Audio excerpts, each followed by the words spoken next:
وبرکاتہ۔ الحمد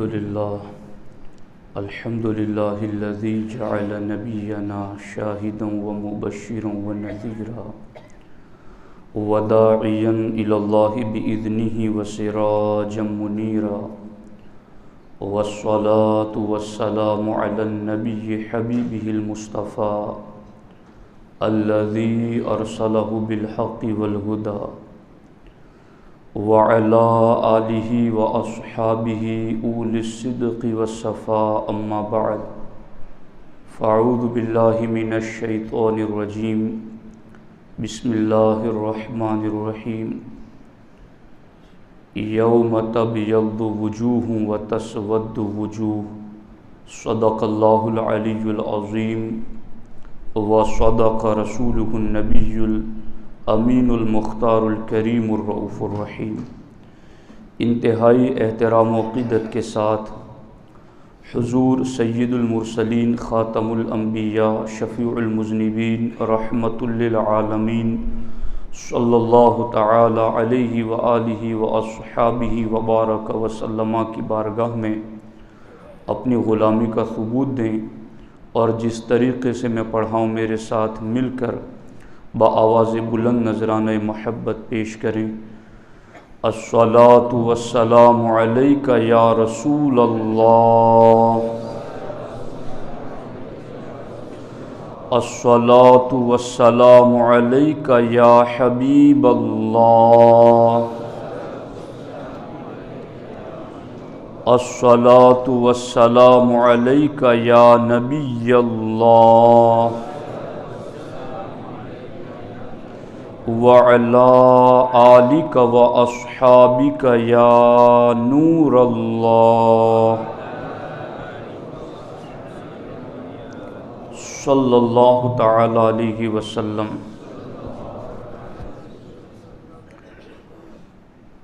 دوستان محترم، موجودہ حالات میں اس مہلک بیماری کے حالات میں ہر کوئی انسانی جسم کی حفاظت کی تدبیریں بتاتا ہے اور عمل کرتا ہے، مگر ایسے وقت میں جہاں جسم کی حفاظت ضروری ہے وہاں اس سے زیادہ ایمان کی حفاظت ضروری ہے۔ اگر بیماری کی وجہ سے نہیں تو بھی ہمیں کسی نہ کسی دن دنیا سے جانا تو ضرور ہے، لیکن اس سے بڑی محرومی اور بدقسمتی انسان کے لیے کیا ہو کہ وہ تندرستی کی عالم میں دنیا سے جائے اور بے ایمان ہو کر مر جائے۔ تو آج چاروں طرف یہ میں دیکھ رہا ہوں کہ عوام تو عوام، خواص بھی،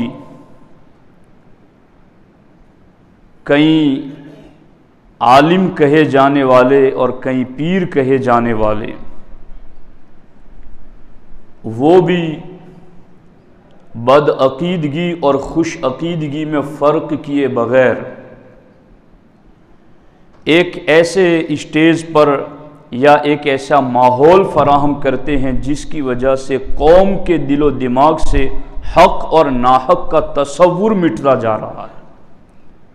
میں آج آپ کو قرآن مجید کی آیات کی روشنی میں یہ بات بتانا چاہتا ہوں کہ ایمان کی حفاظت ہمارے لیے کتنی ضروری ہیں۔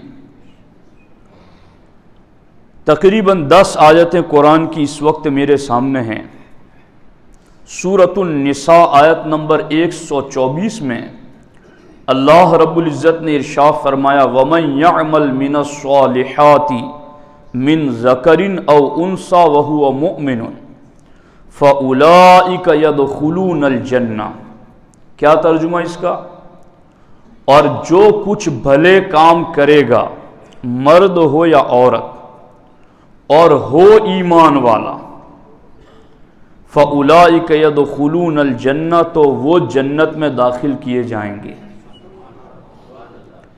اس آیت مبارکہ میں آپ دیکھیں کہ اللہ رب العزت نے نیک عمل کرنے والا مرد ہو یا عورت ہو، اس کو جنت میں داخل ہونے کی بشارت ایک شرط پر دی ہے کہ وَهُوَ مُؤْمِنٌ، اگر وہ ایمان والا ہے تو جنت میں جائے گا۔ یہ قرآن ہے، فرقہ واریت نہیں ہے۔ قرآن میں دوسرے مقام پر اللہ رب العزت نے سورۃ الانبیاء میں ارشاد فرمایا، آیت نمبر 94، فَمَنْ يَعْمَلْ مِنَ الصَّالِحَاتِ وَهُوَ مُؤْمِنٌ فَلَا كُفْرَانَ لِسَعْيِهِ وَإِنَّا لَهُ كَاتِبُونَ۔ کیا ترجمہ ہے؟ تو جو کچھ بھلے کام کرے اور ہو ایمان والا، فَلَا كُفْرَانَ لِسَعْيِهِ، تو اس کی کوشش کی بے قدری نہیں ہوگی، وَإِنَّا لَهُ كَاتِبُونَ، اور ہم اسے لکھ رہے ہیں۔ یہاں پر اس آیت میں سورۃ الانبیاء کے اللہ رب العزت نے فرمایا کہ جو کوئی نیک عمل کریں اس کی کوشش رائے گا نہیں جائے گی، اس کی کوشش بیکار نہیں جائے گی، ہم لکھ لیں گے، مگر کب؟ وَهُوَ مُؤْمِنٌ، اگر وہ نیک کام کرنے والا مومن ہو۔ یہ سورۃ الانبیاء کی آیت نمبر 94 ہیں۔ سورہ مومن، جس کو سورۃ الغافر بھی کہتے ہیں، اللہ رب العزت نے فرمایا من عمل صالحا من ذکر او انثى وهو مؤمن فاولئک يدخلون الجنة يرزقون فيها بغیر حساب۔ کیا ترجمہ؟ کہ جو اچھا کام کریں، مرد خواہ عورت، اور ہو ایمان والا، فَأُولَئِكَ يَدْخُلُونَ الْجَنَّةَ، تو وہ جنت میں داخل کیے جائیں گے، اور يُرْزَقُونَ فِيهَا بِغَيْرِ حساب، اور وہاں بغیر حساب انہیں رزق دیا جائے گا۔ تو یہاں جنت میں داخلے کی خوشخبری اور جنت میں رزق کریم کی بشارت ان نیک عمل کرنے والوں کو رب سورۃ المومن میں دے رہا ہے، وَهُوَ مُؤْمِنٌ، جو ایمان والا ہو۔ اسی طریقے سے سورہ طٰہٰ کی آیت نمبر 112 میں، اسی طریقے سے سورۃ الانبیاء کی آیت نمبر 194 میں، سورۃ النحل کی آیت نمبر 97 میں، سورہ بنی اسرائیل کی آیت نمبر 19 میں اللہ رب العزت نے ان تمام مقامات پر مرد یا عورت کو نیک عمل کرنے پر جنت اور اپنی رضا اور جنت میں رزق کریم دینے کی بشارت ایک شرط پر دی ہیں، اور وہ شرط ہے وَهُوَ مُؤْمِنٌ، ایمان والا ہونا۔ اب میں آپ کو یہ چیز ایک مثال کے ذریعہ سمجھانا چاہتا ہوں، اس کو آپ اچھی طرح سے یاد رکھ لیں کہ ایک شخص ایک ایکڑ زمین کو ہموار کرتا ہے، اس سے جڑی بوٹی کو اکھاڑ کر باہر پھینک دیتا ہے، جو کچھ کانٹے کچڑا وغیرہ ہوتا ہے، اور پھر اس کی صاف صفائی کرنے کے بعد اس میں پانی چھڑکتا ہے، اور رات دن اس زمین کی نگرانی میں مصروف ہو جاتا ہے، لیکن اس میں بیج نہیں ڈالتا ہے، تو کیا اس کی یہ لمبی محنت و مشقت کا کوئی نتیجہ نکلے گا؟ جب بیج ہی نہیں تو ساری محنت رائے گا جائے گی۔ اب حالات یہ ہیں کہ لوگ بڑے عقل مند بنے ہوئے ہیں، زمین بھی صاف کر رہے ہیں، ٹریکٹر لگا کر کے خش و خاشاک سے زمین کو صاف کر رکھے گئے، لیول برابر کرتے ہیں، اور اس میں پانی کا انتظام بھی کرتے ہیں، اور رات دن نگرانی بھی رکھتے ہیں، مگر وہ اس میں بیج ہی نہیں ڈالتے۔ تو یاد رکھنا، جس طریقے سے زمین کی صفائی، خش و خاشاک سے زمین کو صاف کرنا، جس طریقے سے زمین پر پانی کا چھڑکاؤ کرنا اور زمین کی نگرانی رکھنا، یہ ساری چیز نیک عمل کی مثال رکھتی ہیں، مگر اس زمین میں بیج ایمان کی مثال رکھتا ہے۔ اگر بیج نہیں ڈالو گے تو اگے گا کہاں سے؟ فائدہ کہاں سے ہوگا؟ اب ساری کوششیں لگی ہوئی گئیں کہ زمین صاف کرو، ساری کوششیں لگی ہوئی گئیں کہ کچڑا صاف کرو، ساری کوششیں لگی ہوئی گئیں کہ پانی کا چھڑکاؤ کرو، ساری کوششیں لگی ہوئی ہیں کہ رات دن جاگ کر کے اس زمین کی حفاظت کرو، مگر کوئی ہے ہی نہیں کہ جو یہ کہیں کہ اب اس میں بیج بھی تو ڈالو، یا پھر بیج ڈالا ہے تو اب اس کی حفاظت کرو۔ تو قرآن کی روح سے تمام نیک اعمال کے ساتھ ساتھ ایمان اللہ کی بارگاہ میں عمل کی ہموار زمین پر بیج کی حیثیت رکھتا ہے۔ اگر یہ بیج نہیں ہوگا تو پھر کچھ فائدہ نہیں ہوگا، اور بیج ڈال کر کے اس کی نگرانی بھی نہیں کی تب بھی بڑے خطرات ہیں کہ اب آگے کیا معاملہ ہوگا۔ تو سب سے پہلی چیز آپ کے ذہن تک میں یہ پہنچا رہا ہوں قرآن کی ان آیات کی روشنی میں کہ عمل اسی کا قبول ہوگا جس کے پاس ایمان ہوگا۔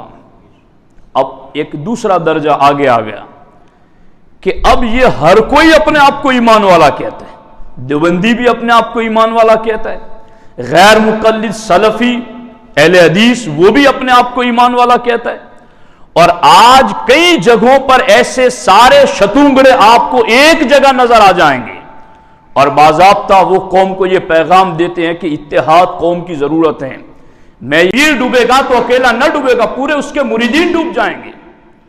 تو یہ کورونا کے مرض نے تو یہ مسئلے بھی ہمیں سمجھا دیے ہیں کہ جس طرح سے اس بیماری کا اثر ہوتا ہے یہ بدعقیدگی کا بھی اثر ہوتا ہے، اور ہمارے نبی علیہ السلام نے اس پر تفصیلی احکامات، یہ رحمت للعالمین نبی کا رحم ہے کہ انہوں نے ان فتنوں سے ہمیں 1450 سال پہلے آگاہ کر دیا ہے، ورنہ ہماری عقلیں تو نہ مانتی ان چیزوں کو۔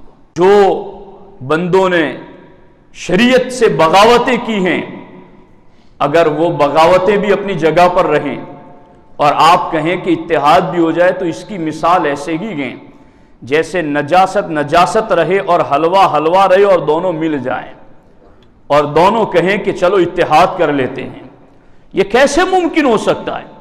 اب میں قرآن کی دوسری آیت پڑھ کر کے جس ایمان کی اللہ نے قبولیت عمل کے لیے شرط لگائی ہے وہ ایمان ہے کس کے پاس؟ قرآن میں سورہ آل عمران کی آیت نمبر 102 میں رب ذوالجلال فرماتا ہے یوم تبیض وجوہ وتسود وجوہ، کہ قیامت کے دن ایک گروہ ایسا اٹھے گا جن کے چہرے روشن اور چمکدار ہوں گے، اور بعض وہ جن کے چہرے سیاہ اور کالے ہوں گے۔ اب لوگ ہم سے پوچھتے ہیں کہ مولانا آپ کے پاس کیا ترازو ہے کہ آپ تول کے بتاتے ہیں کہ کون ایمان والا ہے کون ایمان والا نہیں؟ ہاں، ہمارے پاس اپنا ذاتی کوئی ترازو نہیں، ہمارے پاس اپنا خود ساختہ بنایا ہوا کوئی پیمانہ نہیں، مگر قرآن تو ایک پیمانہ ہے، قرآن تو ایک میزان ہے، قرآن تو ایک ترازو ہے۔ قرآن کما آمن الناس، ایمان ویسے لاؤ جیسے محبوب کے صحابہ ایمان لائے۔ فَإِنْ آمَنُوا بِمِثْلِ مَا آمَنْتُمْ بِهِ فَقَدِ اهْتَدَوْا، اگر تم ان صحابہ کی طرح ایمان لائے، اللہ فرماتا فَقَدِ اهْتَدَوْا، ہم تمہیں نور ہدایت عطا کر دیں گے۔ تو صحابہ معیار ایمان ہیں۔ اب صحابہ نے یوم تبیض وجوہ کی تفسیر کیا کی؟ تفسیر در المنصور میں حضرت عبداللہ ابن عباس سے بھی روایت، حضرت عبداللہ ابن عمر سے بھی روایت، حضرت سیدنا ابو سعید خدری سے بھی روایت، اور تفسیر قرطبی میں حضرت سیدنا حبر الامہ عبداللہ ابن عباس سے روایت، فرماتے ہیں وہ جن کے چہرے قیامت کے دن روشن ہوں گے وہ کون ہوں گے؟ یوم تبیض وجوہ اہل سنہ، قیامت کے دن سنیوں کے چہرے روشن اور چمکدار ہوں گے۔ جن صحابہ کو اللہ نے یہ کہا کہ تمہیں بعد والو ایمان لانا ہے تو ان کی طرح لانا، انہوں نے یہ ہمیں بتایا، میں نے تفسیر کا حوالہ دیا کہ جن کے چہرے قیامت کے دن روشن اور چمکدار ہوں گے تب یض وجوہ اہل سنہ، وہ اہل سنت و جماعت کے چہرے روشن اور چمکدار ہوں گے، اور کن کے چہرے کالے ہوں گے؟ وَتَسْوَدُّ وُجُوهُ أَهْلِ الْبِدْعَةِ، اور سارے بدعقیدوں کے چہرے قیامت کے دن سیاہ اور کالے ہوں گے۔ یہ قرآن کی آیت ہے۔ کیا اس کو بھی کوئی فرقہ واریت کہے گا؟ کیا یہاں عبداللہ ابن عباس نے جو سنی ہونا اپنے مومن ہونے کی پہچان اور علامت بتایا، کیا اسے بھی کوئی یہ کہے گا کہ بھائی سنی دیوبندی کرنا یہ فرقہ واریت ہے؟ تو یاد رکھنا، میں تو یہ سمجھ رہا تھا کہ جن علماء کا کام ہے روحانی بیماریوں کا علاج کرنا، ان کا فرض تھا اس زمانے میں کہ وہ اس روحانیت کے بڑھتے ہوئے مرض پر روک لگاتے اور پابندی لگاتے کہ یہ جو خلط ملط میل جھول جو ہو رہا ہے وہ عقیدے کی بیس پر سخت خطرناک ہے۔ اب یہاں یہ تو قرآن کی آیت کی روشنی میں ہے کہ اہل سنت کے چہرے قیامت کے دن روشن ہوں گے۔ خدا کی قسم میرے پاس وہ حدیثیں ہیں اور وہ میں اگلے جمعہ میں بھی پڑھوں گا آپ کے سامنے، جن سے آپ کو اپنے سنی ہونے کی نعمت کا احساس ہوگا کہ اللہ نے ہمیں کتنی بڑی نعمت عطا کی ہے، یہ کتنی بڑی نعمت ہے، خدا کی قسم۔ اب یہاں میں صحیح مسلم شریف کا مقدمہ آپ کی خدمت میں پیش کر رہا ہوں۔ یہ حضرت امام مسلم رضی اللہ تعالیٰ عنہ نے جو صحیح مسلم شریف کا مقدمہ لکھا ہے، اصل میں مقدمہ اس لیے لکھا جاتا ہے کہ آنے والی پوری کتاب آپ کیسے سمجھیں گے وہ ہم نے اس کتاب میں کیسے آپ کے لیے اصول تیار کیے ہیں وہ ہم نے مقدمے میں لکھا ہے۔ مقدمہ پڑھ کر کے بندہ آگے کتاب کو حل کرنے کا فن سیکھتا ہے کہ آگے کتاب میں کون سی اصطلاح آئے گی، کون سا لفظ آئے گا تو کیا مراد ہوگا۔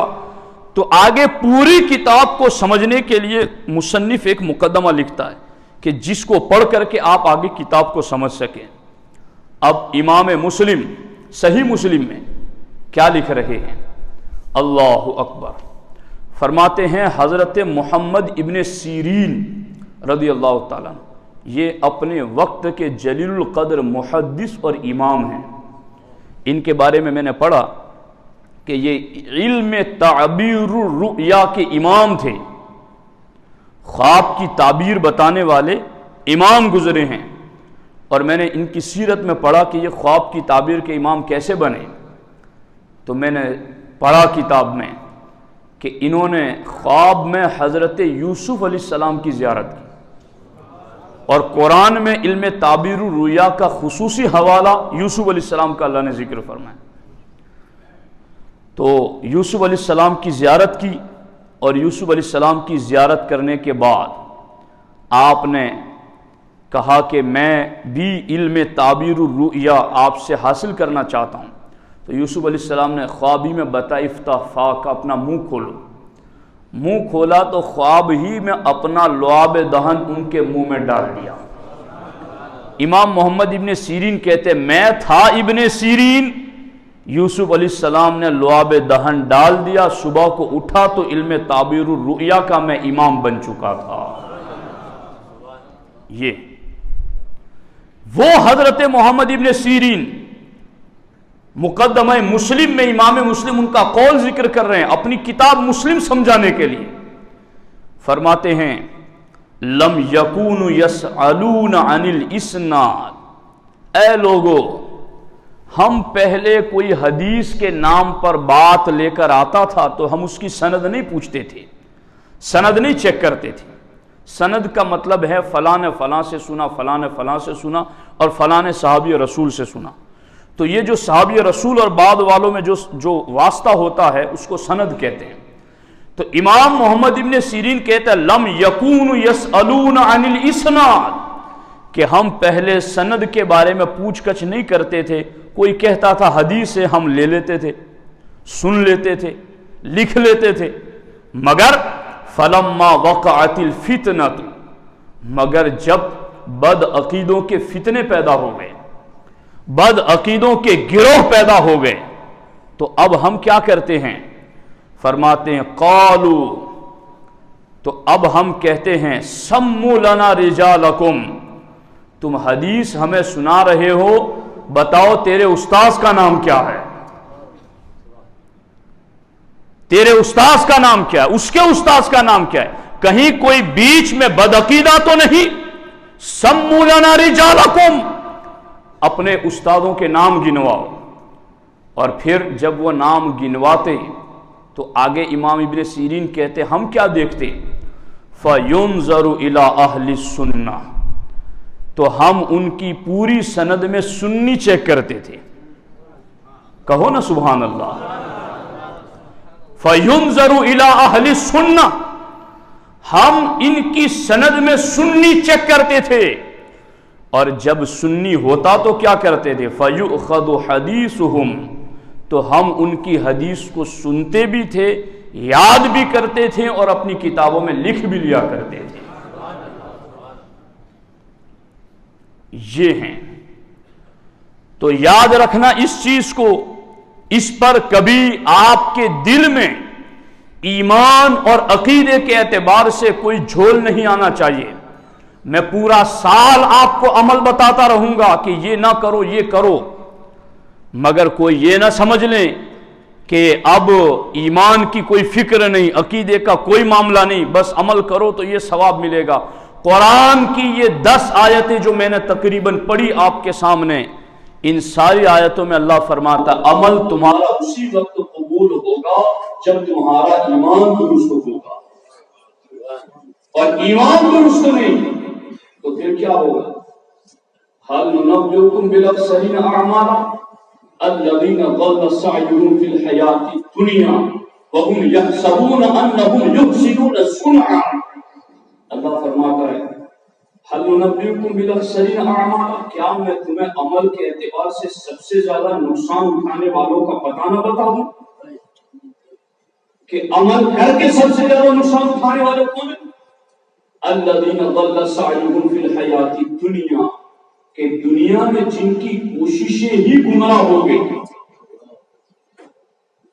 اور وہ کیا سمجھتے تھے؟ وَهُمْ يَحْسَبُونَ أَنَّهُمْ يُحْسِنُونَ صُنْعًا، اللہ فرماتا ہے حالانکہ وہ جو گمراہ ہو گئے وہ نیک عمل کر کر کے یہ سمجھ رہے تھے کہ ہم يُحْسِنُونَ صُنْعًا، وہ بہت اچھا کر رہے ہیں، لیکن عَامِلَةٌ نَاصِبَةٌ تَصْلَىٰ نَارًا حَامِيَةً، اللہ فرماتا ہے کئی عمل کرنے والے ایسے ہوں گے، عمل کریں گے، مشقتیں جھیلیں گے، تسلا نارا حامیہ، اور جائیں گے بھڑکتی ہوئی آگ۔ تو بالکل صاف کلیئر، بغیر کسی تردد کے توقف کے اس بات کو ہمیں ذہن نشین رکھ لینا چاہیے کہ اللہ نے عمل قبول کرنے کے لیے ایمان کی شرط لگائی، اور ایمان کیسا رکھنا ہے محبوب کے صحابہ کو دکھایا، اور محبوب کے صحابہ نے ہمیں دکھایا مومن وہ ہے جو سنی ہے۔ تو اس لیے عمل ضرور کریں، عمل ایمان والوں ہی کا تقاضا ہے، ایمان ہی عمل کا تقاضا کرتا ہے کہ بندہ اللہ کی عبادت کرے، لیکن ایسا نہ ہو کہ اس سلسلے میں عمل پر اتنی توجہ ہو کہ آپ کا ایمان کی طرف دھیان نہیں کرتا۔ اسی لیے ہمارے نبی علیہ السلام نے ایک مقام پر خود یہ ارشاد فرمایا ان ھذا العلم دین فانظروا امن تاخذون دینکم، سرکار نے فرمایا میرے دین کا علم بھی دین ہی ہے، تو تم خوب جانچ پرکھ لو کہ تم اپنا دین کس سے سیکھ رہے ہو۔ تو دین یہ کہہ رہا ہے، اس لیے یہ قرآن اور حدیث کے اندر باضابطہ صاف لفظوں میں ہے۔ آپ یہ کورونا کی بیماری میں تو یہ مسئلہ سمجھنا کتنا آسان ہو گیا ہے کہ کسی بندے کو کورونا ہو گیا ہے تو لوگ اس سے بہت دور رہتے ہیں، کہیں مجھے نہ لگ جائے، ہاتھ نہیں ملائیں، اور وابیوں سے ہاتھ ملا لیتے، بدعقیدوں سے ہاتھ ملا لیتے۔ کیا جسم کی حفاظت زیادہ ضروری ہے یا ایمان کی حفاظت زیادہ ضروری ہے؟ اور پھر یہ کہ کوئی عوام تو عوام اگر کوئی دین کا ذمہ دار یہ کر دے تو یہ کتنے بڑے افسوس کی بات ہے کہ ایک مولوی ڈوبے گا تو اکیلا نہ ڈوبے گا، اس کے سارے متبی ڈوب جائیں، ایک پیر ڈوبے گا تو اکیلا نہ ڈوبے گا، پورے اس کے مریدین ڈوب جائیں۔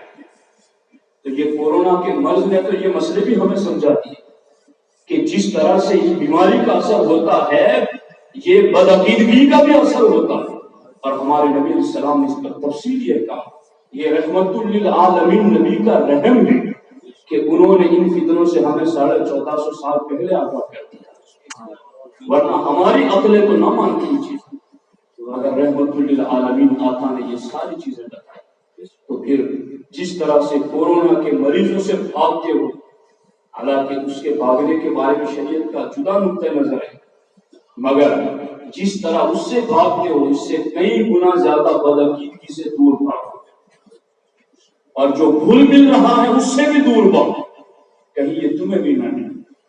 اس لیے ساتھیوں، ایمان عقیدے کی حفاظت بہت زیادہ ضروری ہے، اور اسی پر ہمارا عمل اللہ کی بارگاہ میں قبول ہوگا۔ اس سلسلے میں صحابہ کرام کے واقعات حدیثوں میں کیا لکھے ہیں، میں اس کو تفصیل سے مسلسل جمعات میں عرض کرنے کی کوشش کروں گا۔ اللہ رب العزت میرے آپ کے سب کے ایمان کی حفاظت فرمائے، اور اللہ اسی پر ہمیں حسن خاتمہ نصیب فرمائے۔ السلام